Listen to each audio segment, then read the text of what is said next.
Viral bikin kaget seekor kerbau terjebak di dalam parit yang sempit. Kejadian nahas dialami oleh seekor kerbau yang terjebak di dalam parit. Hewan itu tak bisa bergerak sama sekali karena terjatuh dengan posisi terlentang. Ditambah lagi ukuran parit yang tidak terlalu besar, sehingga tubuh si kerbau terselip di dalam. Kondisi kerbau sangat memprihatinkan, beruntung ada warga yang menemukan hewan bertubuh besar itu. Detik-detik kondisi kerbau yang terjebak di dalam parit itu sempat direkam oleh warga yang berada di lokasi.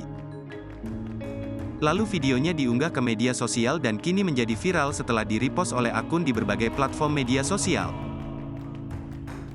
Terlihat di video, seekor kerbau berukuran cukup besar meringkuk di dalam parit yang berada di pinggir jalan.